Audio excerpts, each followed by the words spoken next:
কোথাও যদি বিয়ের বাড়ি বা কোনো কিছু হয়, ইনভাইটেশন করে না আমাদেরকে, সেটাও করতো না, বলেস নাই ওইখানে গেলে আমাদের মান সম্মান থাকবে না, এরকম আর কি বলতো। নীলফামারীর সৈয়দপুর উপজেলার ছোট্ট একটি গ্রাম ঢেলাপীর, সেখানেই 2005 সালের 1 জানুয়ারি এক দরিদ্র কৃষক পরিবারে জন্মগ্রহণ করেন মারুফা আক্তার। বাবা আইমুল্লাহ পেশায় একজন বর্গা চাষী। 6 জনের পরিবারের প্রতিদিনের সংগ্রামী ছিল সবচেয়ে বড় বাস্তবতা। ভালো পোশাকের অভাবে কোনো অনুষ্ঠানে দাওয়াত পেতেন না তারা। কোথাও যদি বিয়ের বাড়ি বা কোনো কিছু হয় করে না আমাদেরকে, সেটাও করতো না।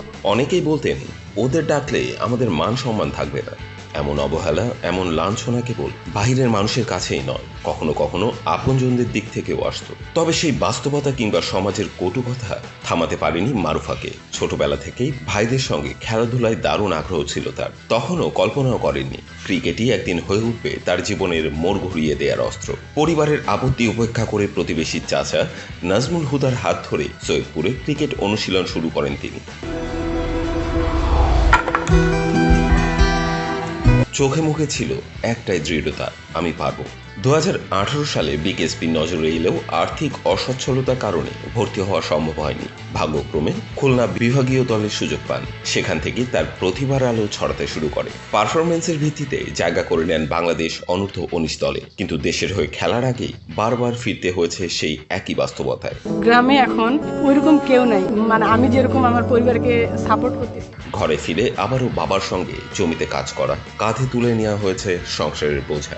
2020 সালে যখন সারা বিশ্ব থমকে যায় করোনার প্রকোপে, তখন মারুফা ফিরেছিলেন নিজ গ্রামে। মাঠে ক্রিকেট বন্ধ, শহরের ক্যাম্পও বন্ধ, কিন্তু সময়টা তিনি কাটাননি অলসভাবে, বরং বাবার পাশে দাঁড়িয়ে হাল চাষে সাহায্য করেছেন। গরু না থাকায় জোয়ালে নিজেই গলিয়ে দিয়েছেন গলা। সেই দৃশ্যের একটি ছবি ভাইরাল হয়ে পড়ে সামাজিক যোগাযোগ মাধ্যমে। একটি মেয়ে যে পেশায় ক্রিকেটার হওয়ার স্বপ্ন দেখছেন, তিনি কিনা জমিতে জোয়াল টানছেন। এই ছবি মুহূর্তেই ছড়িয়ে পড়ে দেশ জুড়ে, আর সেই ছবি হয়ে ওঠে তার জীবনের সবচেয়ে শক্তিশালী পরিচয়। সেই মেয়ে যে শুধু বল করতে জানেন না, জীবনকে মোকাবেলা করতে জানেন। বাবাকে কাজে সাহায্য করতাম, কিন্তু সৈয়দপুর ক্রিকেট একাডেমিতে শুধু একটা মেয়েই ছিলাম আমি।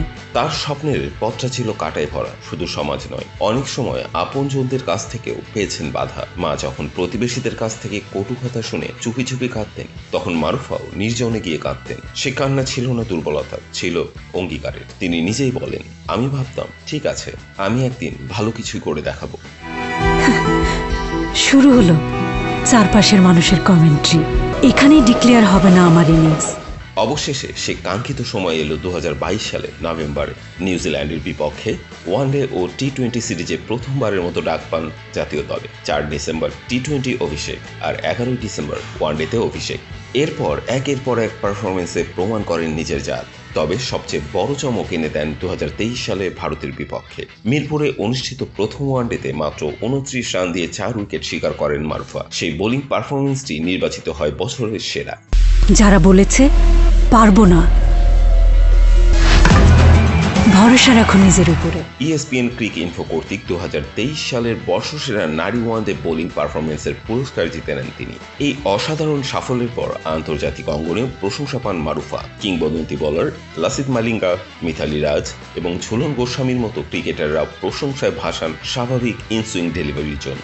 নারী বিশ্বকাপে বল হাতে দ্যুতি ছড়ানো এই তরুণীর হাতে এখন দেশের পতাকা, গায়ে লাল সবুজের জার্সি, আর পেছনে রয়ে গেছে সেই জোয়ার, সেই জমি আর অপমানের অতীত। মারুফার জীবনের প্রতিটি ধাপ যেন এক একটি গল্প। তিনি শুধু একজন ক্রিকেটার নয়, তিনি একজন সংগ্রামী নারীর প্রতীক, যিনি গরিব ঘর থেকেও প্রমাণ করেছেন স্বপ্ন দেখার কোনো বাধা নেই। সুযোগ না থাকলেও লড়াই করার সাহস থাকতে হয়। সমাজ যেখানে থামিয়ে দিতে চায়, সেখান থেকেই শুরু হয় সত্যিকারের পথ চলা।